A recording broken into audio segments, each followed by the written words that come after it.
remember, I was discovering to myself anyway that one of the interesting things about modernity, which you see in research, is that the struggle between earth and world becomes the struggle between a total projection of a lawful universe. That's the world part. And what's left of the earth is that anomalies show up that resist being fitted into that interpretation. And there is a struggle to fit the anomaly in. And it's a fruitful struggle because science progresses that way and even gets revolutions that way. But the Earth is certainly weakened in that once upon a time they were sort of equally important at the time of Croesus in the Greek temple, Earth and world.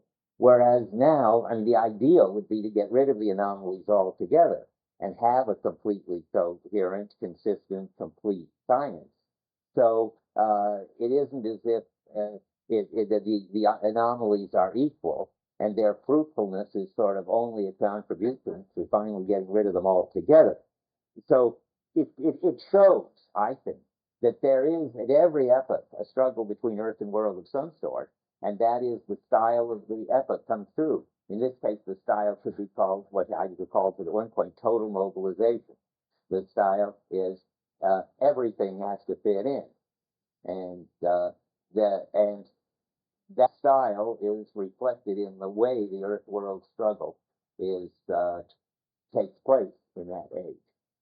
So in this case, the style consists in trying to get rid of the Earth and the anomalies and establishing a total order. Now, the other thing I learned, this is partly for me, but it's partly for you too. But I mean, I don't know, I don't remember how much of this I said in class and how much of it I learned sort of reflecting on the class.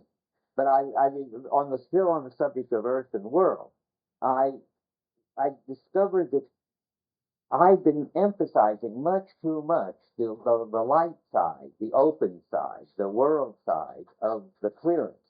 And I hadn't emphasized enough the correlated fact that there is always something that withdraws and is closed.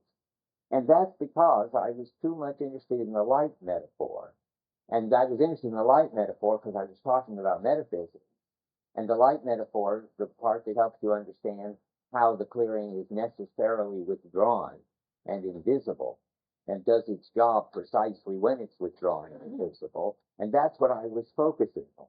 But the light metaphor is not really nearly as important as the earth or the tree root in the ground metaphor, because that really reflects the fact that the clearing is this kind of reservoir of possibilities or marginal practices or whatever they are. Heidegger never says, but it's the reservoir that is rich and fruitful and obscure, and the tree of philosophy grows out of that and is nourished on that. I mean, that side of the sort of positive, fruitful role of what is necessarily withdrawn and obscure is something that I didn't emphasize enough. Yes. There's a further difference between the two metaphors in that the light casts light on, unconcealed, all the objects that are around, right? Everyday objects. Whereas the soil, out in the soil grows the tree, not the everyday sort of tree of everyday objects, but the tree of philosophy. Mm-hmm. Right? Could you say something about the? I mean, so in a way, that's not the metaphor of the tree and the dirt is not a metaphor for the clearing. No. Right, good. I don't know what, I forget how much I said about this last time. Neither of these metaphors does justice to the clearing, because the clearing is not just for philosophy, it's for everything. It does withdraw, and it is the background out of which on the basis of which anything is intelligible, but isn't itself intelligible, and that's the most important thing about the clearing, And that's just captured it finally in saying that the clearing has got to be made up of the unconcealed and the concealed. You end up having to talk Heidegger language, and that's the basic thing you can say about it. It's made up of the struggle between the open and the closed, which are equally important, between the unconcealed and the concealed, which are equally important, and it covers everything, not just philosophy. Yes, I think you're right. I should say that. Now, having said that, I don't want to go back over that at all. I just had to sort of get it as sharp as I could. Then I also was told in office hours, or someplace, that wasn't in office hours, it doesn't matter where, that there was a mistake I was making in describing research, and that I wasn't making clear what scientists understood about research, what metaphysicians understand about research, and what Heidegger understands about research. And I wanted, John told me this, and I want to say it because I think it's very right, and I never saw it before, so let me just go through it.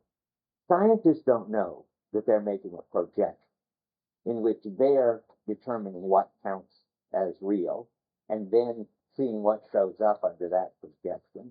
They think they're simply discovering the universal laws of nature, period. They would be very surprised, particularly up to very recently, now maybe since Kuhn, some of them anyway, might go along with this. I think more and more of sort of the younger generation, if you talk to scientists in graduate school now, they aren't at all seeming, the ones I've talked to, upset and outraged by constructivist ideas about science. The people my age, my old roommate who's head of a lab at the NIH, is just finds this preposterous. He's actually dealing with DNA, and I see how it looks to him too. Every day they learn more about this intricate mechanism, the idea that somehow this intricate mechanism isn't the way things are, but just the way things show up given a certain projection. That does not make them happy. But anyway, so scientists, I think, certainly it doesn't belong to the job of scientists to know they're making a projection. Maybe you could make a further distinction, which I was going to make it when I was talking about it, but didn't. There are two kinds of scientists. There are those who are in the ongoing activity authentically, knowing that it's, so to speak, relative to the current understanding in science that there are these anomalies, and that these anomalies might turn out to show that the current understanding is wrong and lead to a revolution. And that would be terrific. Somebody like Einstein certainly knew that. He was not busy trying to get rid of the absence of the ether drift, but try to find out whether maybe that told us that there was something wrong with our whole Newtonian understanding. But then there are the really, I forget what he calls them, and I didn't look it up, but they're in effect the inauthentic scientists.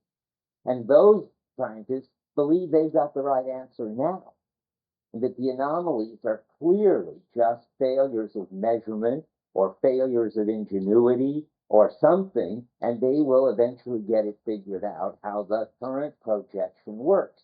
The idea that the whole current projection on which they base their world, their life, their identity might just all be wrong, and they're ready for the junk heap of history, and they'll just have to die out so the next generation of scientists comes along who has a different projection. These inauthentic scientists can't stand that and don't think that way. So, and so, anyway, that's so much for what the scientists think.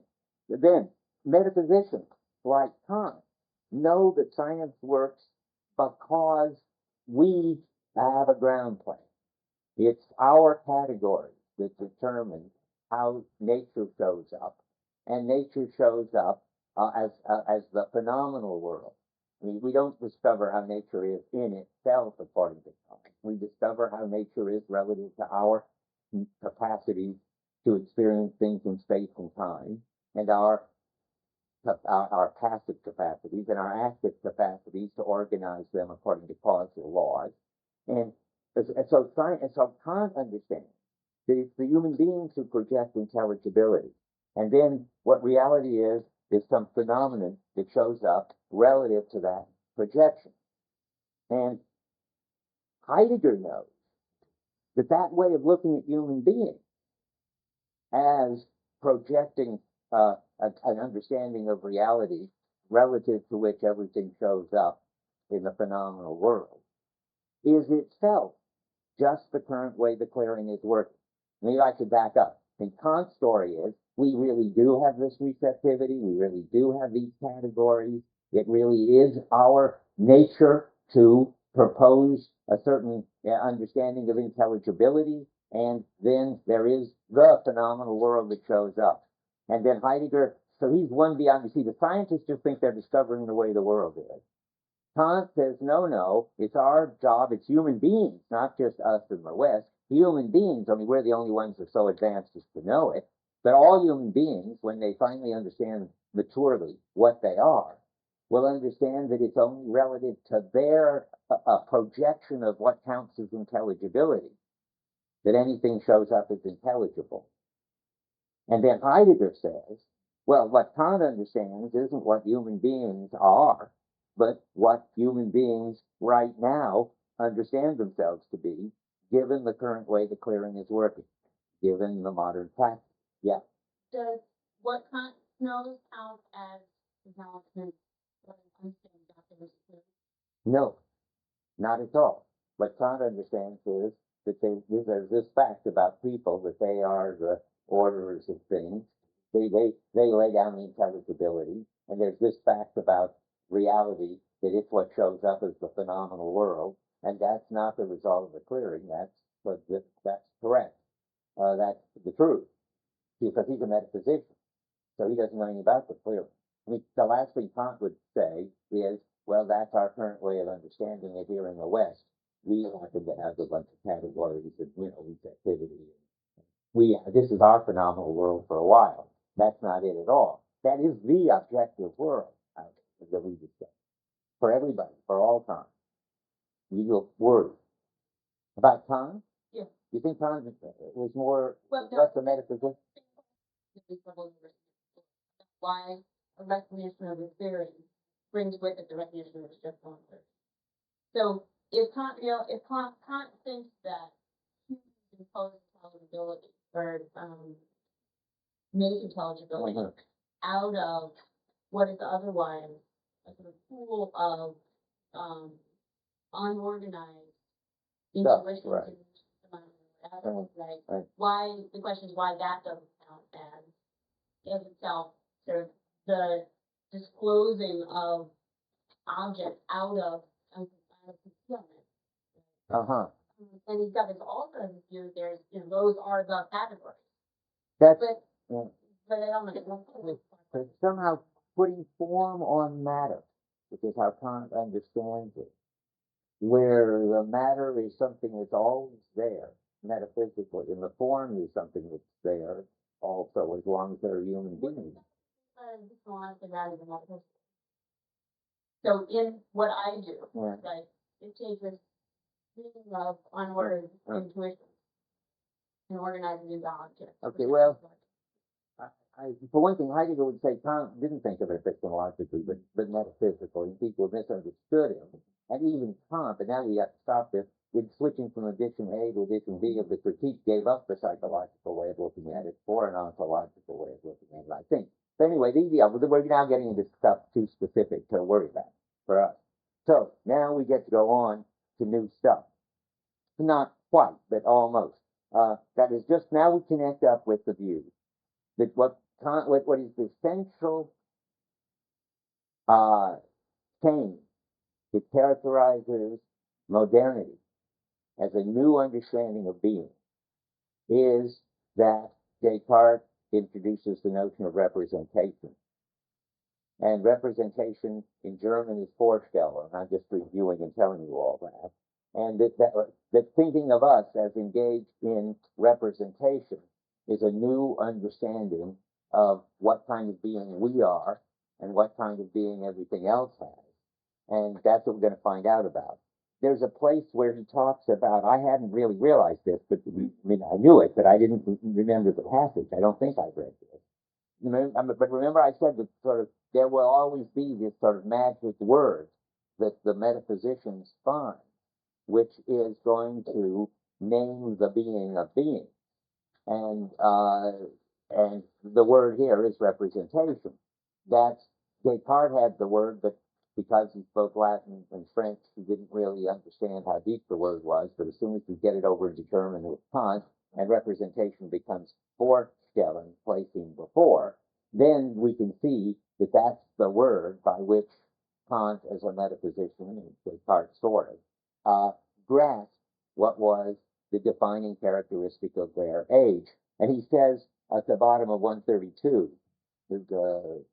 not quite the bottom, this third line of the paragraph, of the last full paragraph on 132, we must track out and expose the original naming power of the worn-out word and concept to represent Vorstellung, to set out before oneself, to set forth in relation to oneself. Through this, whatever is comes to a stand as object, and in that way alone receives the seal of being. And he's summarizing really the core of it right here. That the world becomes picture. Now we haven't got to that yet. That's the next step. Is one and the same event with the event of man becoming subjectum in the midst of that which is. Okay, now with that, I transit from where I was to where new stuff. That turns out that the two aspects of representation or Vorstellung that Heidegger wants to bring out are picture and subject. So I'm going to talk a while about what it means to say that modernity is an age in which there is something like a world picture, and that other ages, like the pre-Socratics, that we say they had the pre-Socratic worldview, but the pre-Socratics didn't have a worldview because they didn't relate to the world as a picture or a view. But we do, or we meaning moderns. I'm going to talk about us as if we're moderns today. On Thursday, I'm going to talk about us as if we're postmoderns. In fact, we are just happen to be in transition. It wasn't. I mean, it isn't. I mean, it's just an accident in a way. But we still have one foot in modernity. So we, as moderns, have a world picture. And now I'm going to give you 5 characteristics of a picture, which makes it the appropriate metaphor for understanding what follows from this view that we are related to things by representing them, and that everything is for us a representation, all in this special meaning. Keep remembering a Vorstellung, not a copy, not a picture in the mind, but as object. Whenever you hear representation, remember I wrote on the board that you can just substitute objectification. We are objectifiers. Everything is an object. And all of that can be understood in terms of pictures. So here are 5 characteristics of a picture. First, it's total. We get the picture in its entirety. There isn't anything outside the frame. There isn't anything, so to speak, over the horizon. It's like asking of King Lear, what was King Lear's wife like? I mean, that's outside the story. So when you've got a picture, you don't ask sort of what's outside the picture. Everything that counts is in the picture. And he's talking about this on 129. And there's this important metaphor, which I better explain right away. I'm reading about 15 lines above the bottom of 129, where he's talking about that this crucial notion about picture. This whole paragraph is about picture. And the crucial phrase he likes is, we get the picture. Now, unfortunately, we've got to be very clear, particularly if you read it in German and don't know German very well, that the phrase in German is sich im Bild sehen, which means to put yourself in the picture. And there's an earlier translation of this by Marjorie Green, which makes no sense at all from here on, because she translates that to put yourself in the picture. But what's interesting about this phrase, Heidegger doesn't even hear it, because it's just an idiom in German. Sich im Bild sehen means to get the picture. And that means not to put yourself in the picture, but to stand outside it and get the whole picture. So when somebody describes something, we have the same in English. When somebody describes something to you and you say, I get the picture, you don't mean that you now put yourself into the story. It means that you have a total sort of overview of what was going on when you're listening to the hourly news. You get the picture. The last thing you do is put yourself in the picture. You're not in Kosovo or where the earthquake was or anything like that. So this shouldn't bother you much because this translation has got it right. So starting about 15 lines from the bottom, to get the picture throbs with being acquainted with something, with being equipped and prepared for it, where the world becomes a picture, what is in its entirety, that's the one I want to underline, that's the totality, is juxtaposed as that for which man is prepared, and which correspondingly he therefore intends to bring himself before himself and have before himself, and consequently intends in a decisive sense to set in place before himself. The opposite, just because you need a contrast to getting the picture, would be the way the pre-Socratics were in the world. They really were in the picture, only they were so far in it wasn't even a picture. I never, I think, got a chance to read this great description, a better description of the Thusis world than any one that's in the basic question, where you can see how different it is than standing outside and getting the picture. Where is it? I wasn't going to read it, but I now think it's so good that I should. Maybe it's not. Where is where we are drawn in and driven about by its contradiction? What is it? 140. 140. I thought it was in the footnotes someplace. Is that the footnote? 144. Not quite. Haven't we had this discussion? Did I read it already? No. Is it on 144? I didn't see it. It's a long thing. Yeah, but particularly it says what it was for them was to be drawn into the world and driven about by its contradiction. One, could have sworn it would be easy to find. Well, now we have to find it. It must not be in this book. Ah, here it is on 131. Have I read this? The top of 131? I'm going to read it now. Then read it as the contrast class to what it would be like to get the picture. That which is that which arises and opens itself, which as what presences comes upon man is the one who presents. Comes upon the one who himself opens himself to what presences in that he apprehends it. That which is does not come into being at all through the fact that man first looks upon it, in the sense of a representing that has the character of a subjective perception.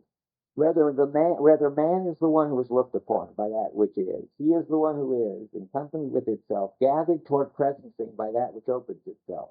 To be beheld by what is, to be included and maintained within its openness, and in that way to be borne along by it, to be driven about by its opposition, to be marked by its discord. That is the essence of man in the great age of the Greeks. Well, that's just, you see how different that is than getting the picture, but how that is really, if you get all mixed up, because that sounds like exactly it says you're in it. Of course, you're not in the picture, you're just in it, you're in being.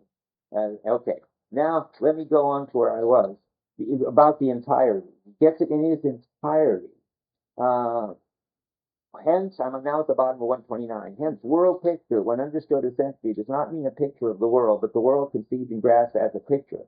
What is in its entirety, again, is now taken in such a way that it first is in being and only is in being to the extent that it's set up by man who represents and sets forth.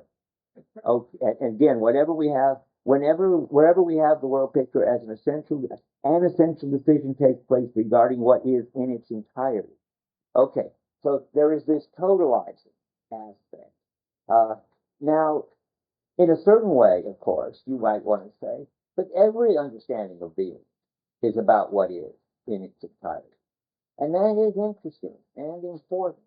But it turns out, and this is back to what I said when I talked about research, in its entirety except for the monstrous, except for the fact that the receptacle is never quite good enough to get the forms imposed on it, except for the miracle, and so forth. Never really in its entirety. And Foucault is interested in that in his own way. That for the Greeks, aphrodisia, which was the sort of erotic caresses, just fell outside the law and fell outside the theories of medicine that were around and so forth. It's just something that happened. Foucault has this amazing example of masturbation when I first heard Foucault, that was the lecture he gave when he first came to Berkeley, and it caused a big scene. But it's French, so it didn't cause the biggest scene as it might have. There were only about 30 people come to hear him when he first came to Berkeley, not 2,000 in Zellerbach. But his thesis was, and it's in the sexuality clause, I mean, masturbation was just something that happened until sometime in the 1700s, I think it was, when it was discovered, and then we were already in the world picturing, that it was something that had been left out of the account, and the psychologists, whatever they were called in those days, and the pedagogy people, and the religious people, and the medical people, all jumped on this and tried to figure out sort of what it meant and whether it was bad for people and why it was bad for people. And they observed children and tried to, when they decided it was bad for people, then they had to keep children from doing it and so forth. And that's what happens when you get an entire picture. And that's different than just the way, I put it this way, in any given age, there is something that everything that matters is. Remember, and that's the way that the understanding of being is for all beings. But then there's lots of stuff that doesn't matter and isn't quite at all, and that's what's missing when you get it when you impose this picture. Yeah, it does matter whether it just means wasn't showing up. That's right. It was just beneath the radar, as they say these days. Right. That's where masturbation was. That's where aphrodisia was, and stuff. But in this view, everything is in the picture. Now, there's a very interesting subtlety that I hadn't really noticed till this time through. I listened to the tapes for the last time I gave the course, and I discovered me suddenly realizing I'd been making a mistake, because I then talked always about totalizing. Now I've been talking about the picture is entire and is total. In fact, that's wrong, but that's what you get if you follow the picture metaphor. Pictures aren't active. Pictures are static. Pictures already have everything in them that they're going to have. Now that's wrong about this way of thinking. Heidegger will get it right in the question concerning technology, where he's very interested in the way new stuff is brought in, like the masturbation story. But where the practices are constantly expanding to bring things into the understanding. But the picture story has no place for that. And so Heidegger has no place for that. So you don't hear about bringing more and more into the picture. The picture is in it as complete and static. The hint that this isn't right is in the discussion of the research, where new anomalies are being produced and then being beaten over so as to be brought into the projection. That's right. That's what he's going to talk about later. But right now, he's got this very static view. The picture just gets everything in it, and there it just fits. Because the picture already has everything in its entirety. And there's some point where he even says it's static. I have found it. I'll find it again when the time comes. We'll see. Maybe I'll find it. I don't know. Okay, well, if I come across the place where it's static again, I'll tell you. But it's not, it's obvious. The pictures just are. Okay, so number one, you can't say it's totalizing, but you have to say that a picture is total. All the phenomena that count are in it, and every phenomenon.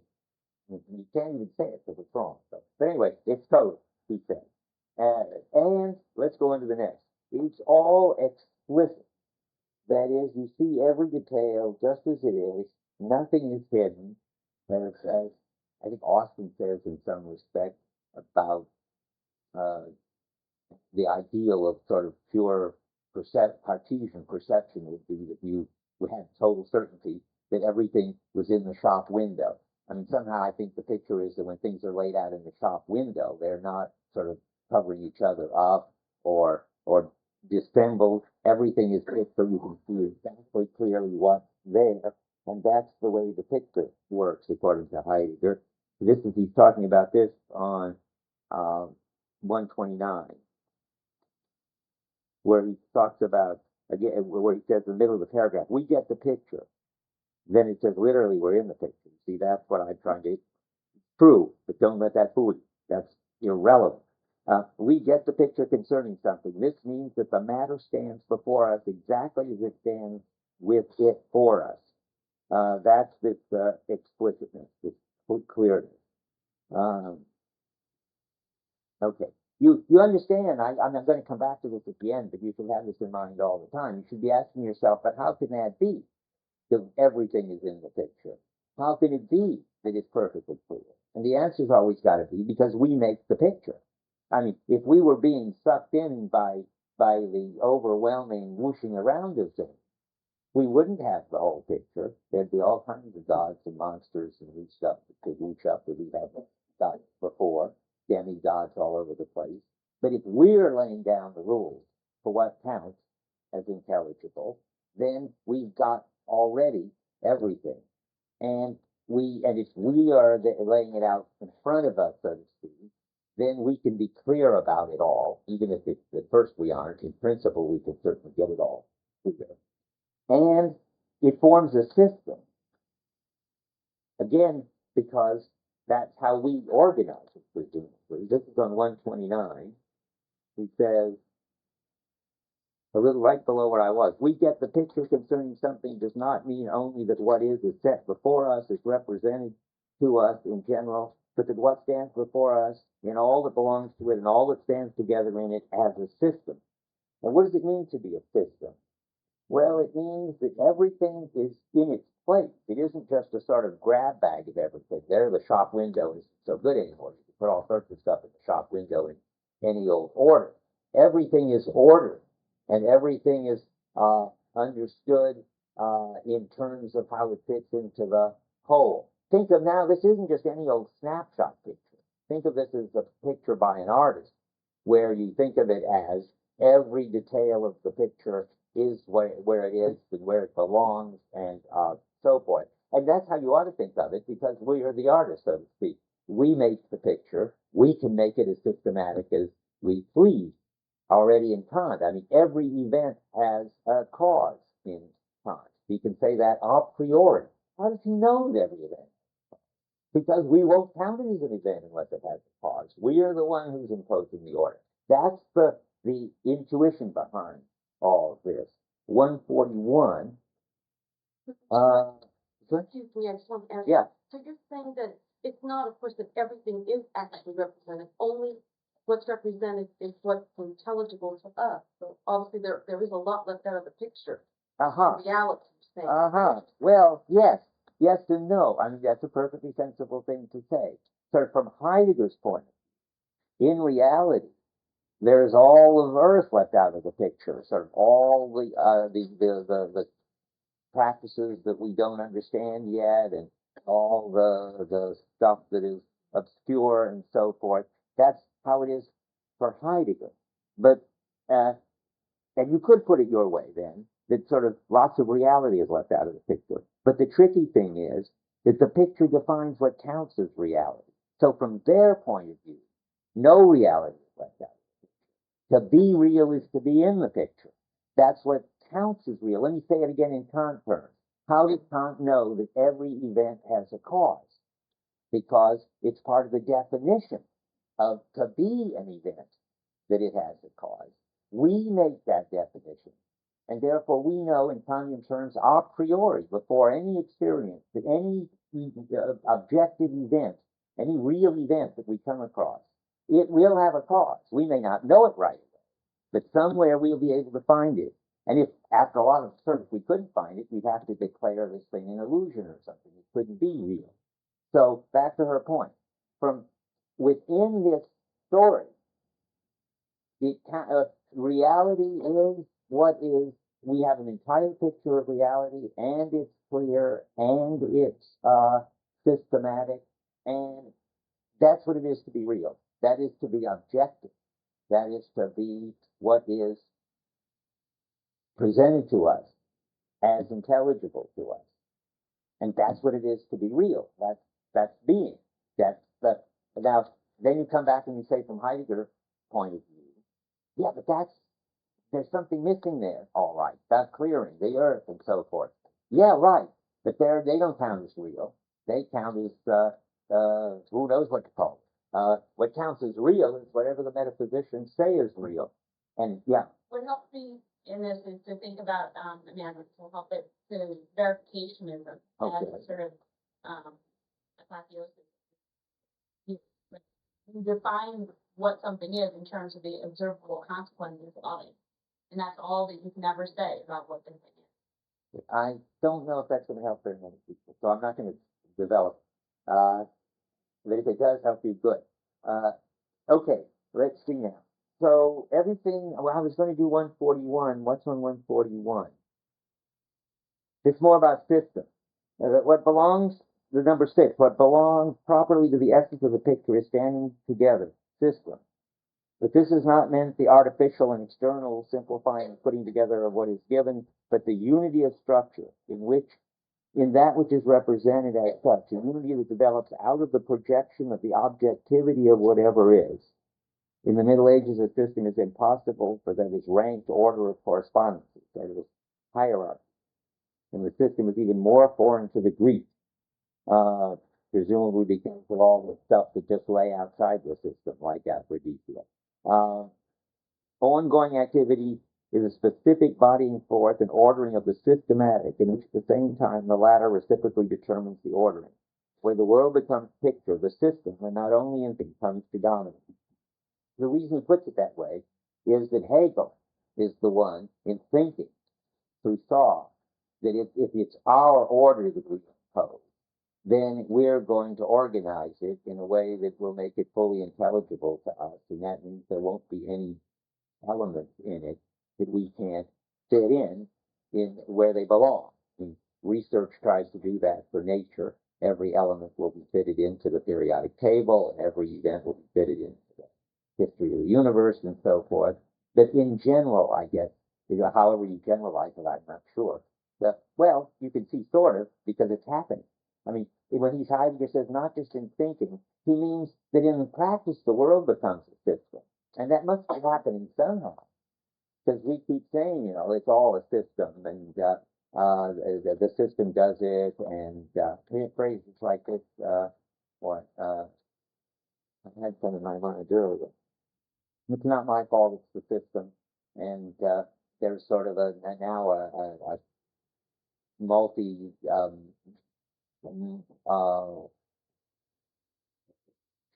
multi-global economic system in which everything is being put into place all over the world, and in every way there is this systematic ordering.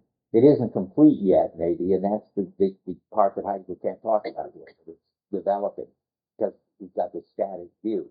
But in general, we think that there is some kind of big deal order in which we just fit like a cog. And that's the picture that everything is becoming in the practices. Everything is getting ordered in that way. All of this is hard to understand, I think, because it's not really completed yet in the subject-object story he's telling.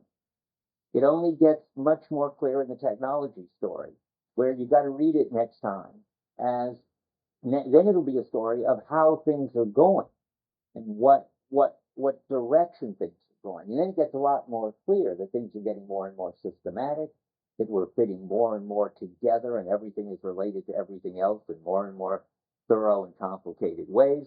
And that seems like a very plausible story. Whereas somehow the view that it's already a system, you can't understand that, I don't think. But this is his first take on it. And okay, now we get to Hans pretty soon and what he said, because he remembered that if everything is a system, he says, it can't be hierarchical. I guess that means somehow, I'm not sure how to fill this out, there can't be these meaningful differences of better and worse, but everything is on the same level. Somehow that's part of the picture. The metaphor of the picture is that it's flat. Remember, Hans read this talk about that on page 142. He talks about how value is the thread, a little below the middle, the threadbare disguise of the objectivity of whatever is. And objectivity has become flat and devoid of background. Nobody dies with mere value. Yeah, I think it's become flat in two ways. It's become flat because there are no meaningful differences. That is, all distinctions of rank are gone. Everything just fits into this order. And it's become flat because it's got no depth. That's more interesting, I think. There's, in the limit, no earth. And if there's no earth, then there's no serious. Nothing really matters. And now we've gotten back to this question of why nobody dies for mere values. I mean, Hans gave us sort of everything but what I would say, and together we could complete it. And he gave us the historical context in which this takes place, the political context in which this takes place, the intellectual context in which all this fight about values takes place. The only thing he didn't do, as far as I could see very well, is explain, although he even came close to explaining, I think, why nobody dies for mere values. I mean, what I got out of it, which I thought was very interesting, is that insofar as values are objective, they would have authority over us, but they wouldn't need us. I'm going to fill out Hans the way I would talk about it. And insofar as values are subjective, they need us because they're only there insofar as we posit them, but then they have no authority over us because we posit them. Let me spell each of those out. So objective values don't need us as preservers, and people die as preservers. That is, they die to be exemplars. They die and of worthiness and martyrs for worthiness, and because they think that whatever these values are, they're worth dying for, to preserve in this world. And insofar as they're just sort of objective and are true and live in some other world, it would be crazy to be a preserver. Jaspers has a great story about this. He talks about the difference between Bruno and Galileo. Bruno had the religious view about the universe, that there was an infinite number of worlds. And the church said that was wrong, and if he didn't take it back, they would kill him, burn him, for a heresy. And he said, no, he wouldn't take it back. He was a witness to it. It was worth dying for because it was sort of the truth of his understanding. It was, I don't know, it was somehow a religious truth about the universe that required witnesses, and he was ready to witness it and die for it. It wasn't, he wasn't stating it as correct somehow. I don't know how it works. I mean, Jaspers, as I recall, doesn't explain it, but Bruno died for it as a preserver of this religious idea. Whereas Galileo, who thought that he had objective truths, when they said to the church, said that Galileo had to take back the fact that the earth moves around, or the sun moves around the earth. No, the earth moves around the sun. Then Galileo took it back. And supposedly, it doesn't matter whether it's true or not, sort of said under his breath as he left, but it moves anyway. Meaning that it's an objective fact. It doesn't need preservers. People will discover it again sooner or later, or even if they don't, it will go on doing it. Now, how Bruno understood what he was saying is not like that. I don't really fully understand. But I do see that once you have objective values, it's like they would be objective like whatever the sun is doing, according to Galileo. Nobody would need to die for them because they would take care of themselves, so to speak. That's half the story. And then you say, well, that's subject and object. If you don't have objective values, it looks like the only other possibility is subjective values. Well, then, boy, do they depend on you, because then values just depend on what you value. And if you decide that dedication to multiculturalism is an important value, then you have to lay yourself on the line for it, because it's not going to be just take care of itself. It depends on you, then you have to fight for it. However, if it just depends on you, you can just change your mind. If it turns out that this gets to be too much trouble to fight for it, since you're the ultimate authority, you gave it the value. of being worth fighting for, you can just take it back and decide that what's really worth doing is going off and surfing. And that's the ultimate value, and that's worth doing whatever you need to do for it. If values are subjective, they have no grip on you. They have no authority over you, because you're the authority over them. So there's something in the subject-object picture that which leads you to either subjective or objective values, and subject or objective values you can't die for them. Well, what would it take to have something you could die for? Well, Heidegger thinks it would have to be something that has a grip on you, and that you don't just choose subjective, and something that has a grip on you that requires you as a preserver. That is, it doesn't just have a grip on you like an independent objective authority, but it needs you to work it out and to make it real in the world. And you won't be able to fully understand that. You will feel drawn to do something that isn't clear to you what you're supposed to do, and it isn't clear to you sort of why you're supposed to do it. But the authority will come from it. I mean, romantic love is one example of it. I mean, Kierkegaard's example of it. You can't decide to love somebody and decide to stop loving them. And you don't understand out of what it is that you love them. And you don't understand fully sort of what you're supposed to do with them. But all of that is what gives it its seriousness and makes it something worth dying for at the limit. And this is what he's saying in this passage I read in a big hurry. And what I've been saying now is supposed to make it clearer why I read this passage. It's all got to do with the earth side that gets left out in the subject-object story. On page 55 of The Origin of the Work of Art, where he talks about, I'm going to start with world. The world is the clearing of the paths of the essential guiding direction with which all decision complies. And that's the sort of world sort of carves things up in what it makes sense to do. But that tells you a sort of spectrum of what it makes sense to do. What grabs you and tells you this is what you should do? Well, that's where earth comes in. He says every decision, however, is itself on something not mastered, something concealed and confusing, else it would never be a decision. That is, you've got to decide on the basis of what matters. But you can't decide about what matters. That's just another way to put it. I mean, you're in Heidegger language, you're sort of thrown into this matter. In religious language, it's got to be a grace or a vocation.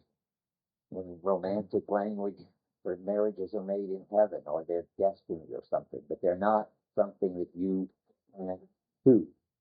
So that's the sense in which, because in a picture which is flat and has no depth and no hiddenness and no earth, there can't be any serious decision. That's my piece of what Hans was saying. Okay, that was number 5. That there's no seriousness in the picture, no matter. And finally, 6. What picture also has in it is the domination and control of it. I mean, I'm not sure that fits too well in the picture metaphor, but Heidegger gets it in there. Anyway, the 6th characteristic of modernity, so we've gone through that it's total, it's explicit, it's systematic, it's flat. I mean, flat as having no distinctions of rank, and also flat as having no depth or earth, and finally, it's dominated.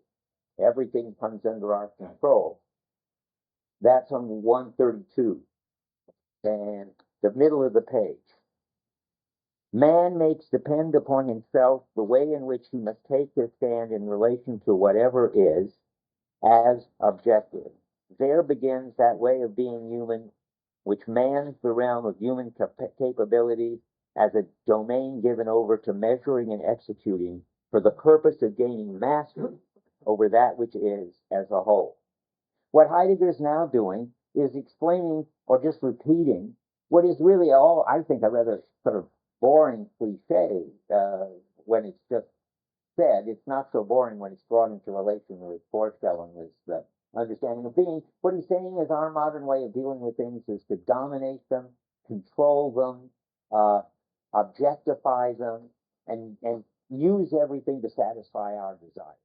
And you hear that all the time by Greens and ecologists and so forth, how bad we are, that we're doing all that.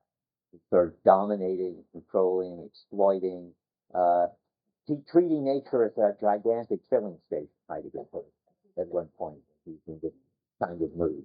Now, there's nothing wrong with saying all this. I think that it's not deep enough. It's not getting at what's going on fully enough. And Heidegger will see that in the question concerning technology, where he will give up this story.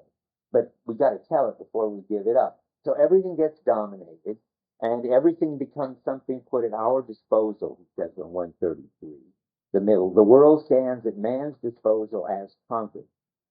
And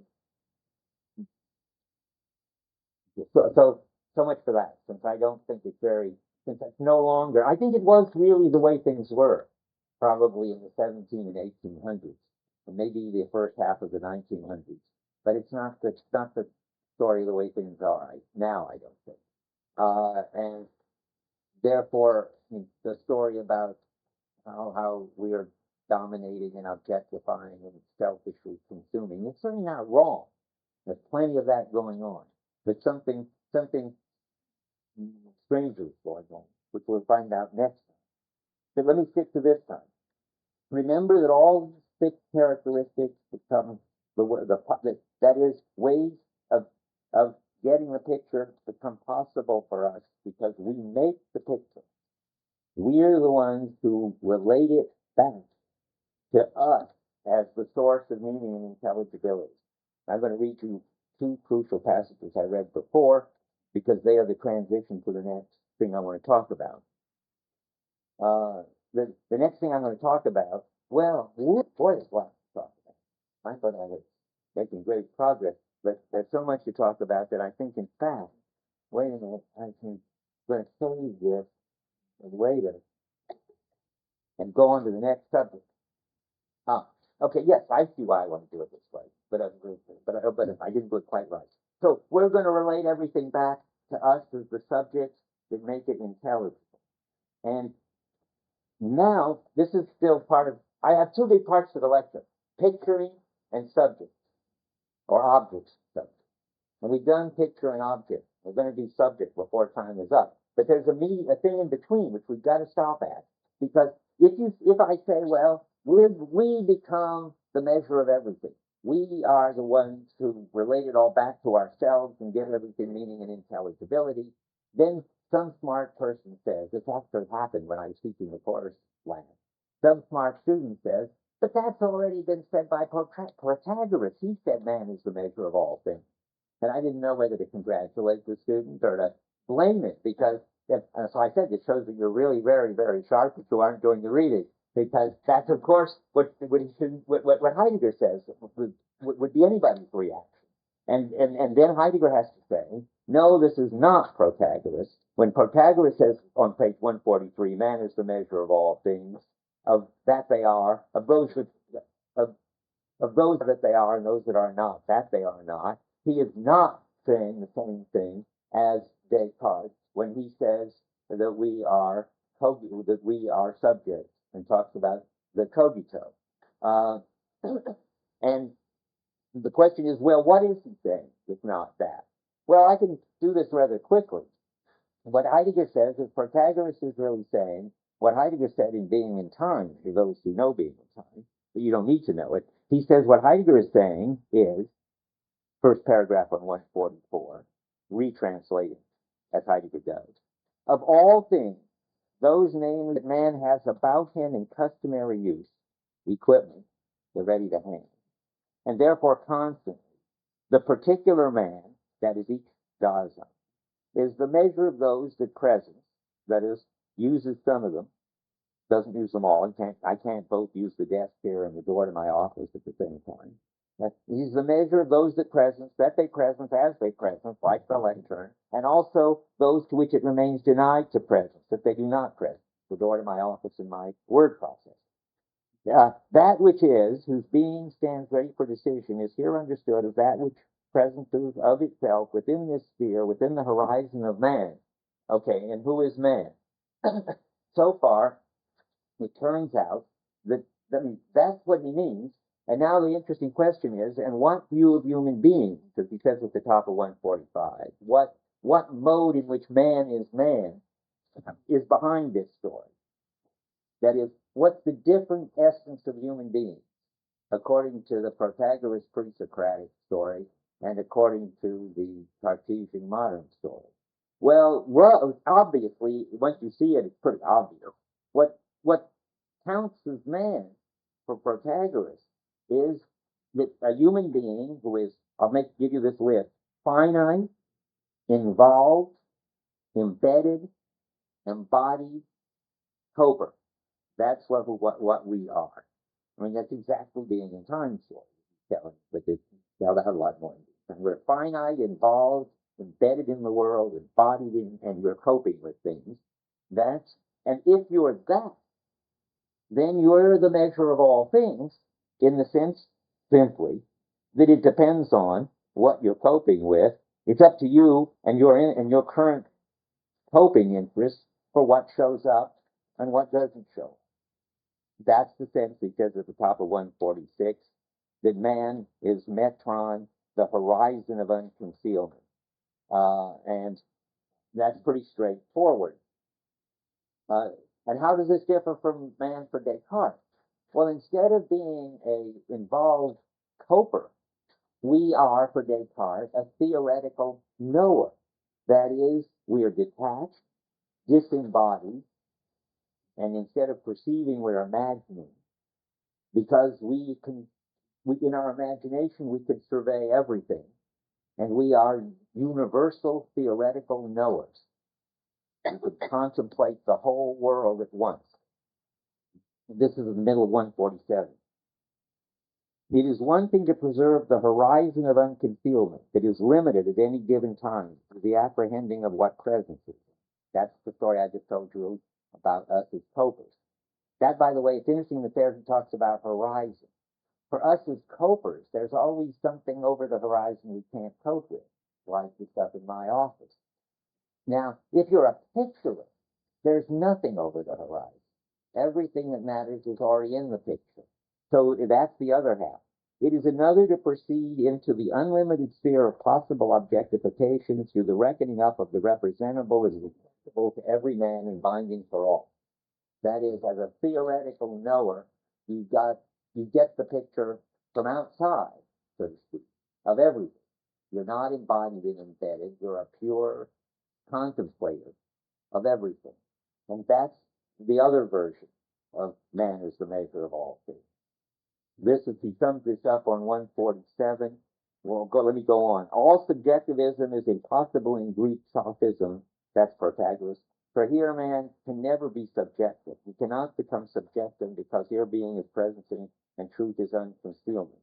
Okay, well, now we need to understand what Heidegger means by being a subject and why. You think, well, still, after all, even the coper is a subject, you would think, but not the way Heidegger understands subject, and we got to do that next, but I just want to make sure. Good. Okay, we still have time. Anybody want to say anything? I shouldn't intimidate you for not saying anything. There's an awful lot of silence, and I now see that with 15 minutes I can do what I have to do. Yeah. Yeah, he's receiving the unconcealing, and he's the measure of all things, namely, it's up to each individual and their current coping what shows up for them and what doesn't show up for them. It's as simple as that. I mean, it's a really simple point. And he says what Protagoras meant. And that's all, and that makes sense if you understand who we are as embodied, coping, and even perceiving beings. So coping is better, and he puts it in terms of coping. And I don't know whether he's right or not, but he gets it out of his translation, because it's about things of customary use. like hammers and lecterns and stuff. And right now, lecterns are going up for me and not my word processor or anything. That's because I can only be in one place at one time. That's my finite, embodied, embedded nature. But wherever I am, around me, there's a horizon of stuff that is perceivable and available, and therefore I'm the measure of what shows up and what doesn't show up at every moment. That's the line. Anybody got any problems with that? It seems very complicated when he explains it, but I think it's really very simple. And and we become, but what's fascinating is that nobody doubts that we have the capacity to cope, to perceive, to imagine, to form theories, and so forth. What's interesting is which of those capacities you think of as essential. And he says the pre-Socratics thought being finite, embodied, and coping was what was essential. And then derivatively, people could sit back and stare at things and have theories about them. And then with Descartes, really with Plato, though he doesn't say that. But with Descartes, he says, then what becomes essential is us as disembodied, theoretical, imagining beings. After all, the rest is just animals. Hopefully, surely that can't be what's essential about us.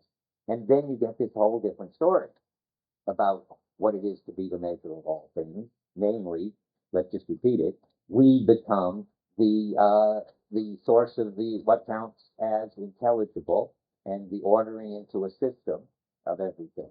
And that's quite different. Yeah, John. Oh, I thought you had your hand. Okay. Let's go on, but I do want to be sure as we get to the next term. Okay, one piece and we're finished.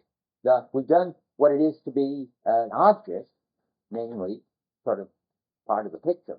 Now we have to talk about what it is to be a subject. Well, we know already, but it's just very important to go over it, because I discovered in talking to the TAs this morning what an interesting and deep and rather subtle point this is. To be a subject is to be what underlies all the accidental properties. Already in Descartes there were subjects. They were the hypokeimenon. This is the middle of 128. What is decisive is not that man frees himself from previous obligations. He's saying, by the way, you might think that the essence of modernity is that man becomes mature by taking over complete responsibility for himself and becoming free as a Kantian picture. Well, he would say, yeah, that's correct, all right, but it's not the really deep thing. What is decisive is not that man frees himself from previous obligations to the Pope and the King and all that, but that the very essence of man changes in that man becomes subject.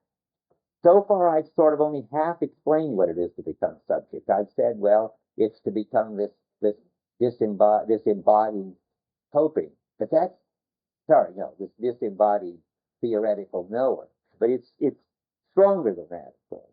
We must understand this word subjectum, however, as the translation of the Greek hypokeimenon. Well, I just realized that's when I said, in Plato already, people were minds, not bodies, and theoretical was more important than practical and all. Why would that be the modern? Well, that isn't what's modern. That is what the part that he wants to contrast with the pre-Socratics, Pythagoras. But now that isn't essentially modern because it isn't Plato. But this is what is essential.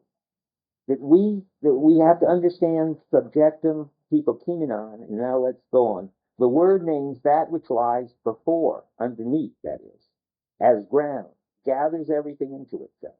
This metaphysical meaning of the concept of subject has, first of all, no special relation to man and none at all to the I. Okay, I'm sorry, I'm sort of jumping around. So first, the notion of subject goes back to Aristotle, and there it just means whatever it is that underlies everything else. So the table is the subject. It underlies all the properties of the table. That may strike you as strange, but that's exactly what Aristotle thinks. And and it's related to grammatical subjects. After all, the table is flat, the table is hard, the table is here in the room. The table is the subject of all those predications. And that's all it means to be a subject. That which underlies and holds together all the properties. And there's nothing amazing about that. However, with Aristotle, man becomes the subject, and only man is a subject. And you find Aristotle pulling this weird move where he talks about us as subjects, and he knows that he's changing everything. However, when man becomes, I'm reading now, the primary and only real subjective, that means man becomes that being upon which all that is grounded as regards the manner of its being and its truth. Man becomes the relational center of that which is as such. This is possible when the comprehension of what is as a whole changes, and so forth. So now, that the crucial move is we become, the modern subject is, at first approximation, people, you and me. That's only the first approximation, but let's get used to that first. The big switch is that the subject is that which is the ground of the intelligibility of everything. It underlies everything. It makes sense of everything. It decides what is and what isn't. And to talk at the bottom of 131 is very important. Talk about how the subject is what represents, and what represents means to bring what is present at hand before oneself as something standing over against it, to relate it to oneself as subject, to the one representing it, and to force it back into this relationship to oneself as the normative realm. That is to make it into a picture. That is to make it intelligible. And that's what subjects do. And when you do that, that's what makes you a subject, because then you underlie all the rest of the intelligibility. You draw the guidelines for everything. It says it on 134. I don't want to stop to read that. So Descartes now has changed the meaning of subject by 180 degrees. I mean, now, instead of tables, like in Aristotle, it's us, because we underlie all intelligibility. Now, that's already, everybody's used to that, because there's one more move, which is kind of dizzying. So you got to get used to that. To be in Descartes, each of us is a subject. And there are as many subjects as there are people in this room. But notice the way I defined subject, following Heidegger. It didn't require that the subject be conscious. And it didn't require that the subject be an individual human being. It just said that the subject is whatever underlies everything else and makes it intelligible. Now, to see the funny, interesting transformation that happens after Descartes is first you see in Kant the transcendental subject, which isn't exactly you or me with our identity and our biography, but that thing that sort of is in each human being, but it isn't exactly yours or mine, the organizing principle of the world. Never mind if you don't know Kant. I'm going to give you an example that you don't know, but I can explain better. If you've ever done Marxist philosophy, you know that the phrase appears there that the working class is the subject of history. Now that's terrific for getting an understanding of what subject means when it stops being you or me. The working class is not conscious like one individual. I mean, individual workers are conscious, but the working class is conscious. And how is it the subject? It is the subject of history. Well, you can understand all of history in terms of the working class. That is, in terms of how they were exploited, and finally they will take over and so forth. They're the only ones who really understand history, because everybody else has been covering up the exploitations, and they're not exploiting anybody, so they're not covering anything up, so they can really make history intelligible. And history is also intelligible because it leads up to the working class, and law is intelligible as the way that the class of property has tries to protect itself. That's what the law really is one more way of keeping the working class from understanding what's really going on. And the value of all things depends on how much labor is put into them. The value of objects is intelligible in terms of the labor of the working class. I mean, Marx spells out how the working class is that particular subset of all the entities that there are and all the practices there that makes all the entities and all the practices intelligent. So that makes the working class a subject. The subject is any subset of everything that's going on that doesn't itself need to be explained, but in terms of which you can make sense of everything else that's going on. Now, the important thing is to know that I didn't make this up, that that's what really makes this interesting, is that Heidegger has seen this, and it's on page 152. And it's what makes all this so interesting. That is, that finally the notion of subject sort of takes off from people and becomes a whole lot of possible underlying explanatory entities. And here it is. The second sentence in the first full paragraph on 152. Man has become subjective. Therefore, he can determine and realize the essence of subjectivity, always in keeping with the way in which he himself conceives and wills himself. So far, it's like Descartes. Man, as rational being of the age of enlightenment, that's Kant, or Descartes, is no less subject than is man who grasps himself as a nation. So now, but by the way, this is doubly interesting because it is anti-Nazi as well as an interesting view of what it is to be a subject. So there's the nation. So if you think that you can explain everything in terms of the destiny of the German people, or the manifest destiny of the American people, or whatever, anybody who thinks that they can explain everything in terms of their nation, that's a form of subject. Or wills himself as people, that's folk. So if you think somehow that everything's going to be explained in the fact that German folk will take over everything, that it's Germany today and tomorrow the world. I mean, I don't know whether that's about nation or folk, but it's certainly about subjects. Where are we? Fosters himself as race. That's another Nazi story.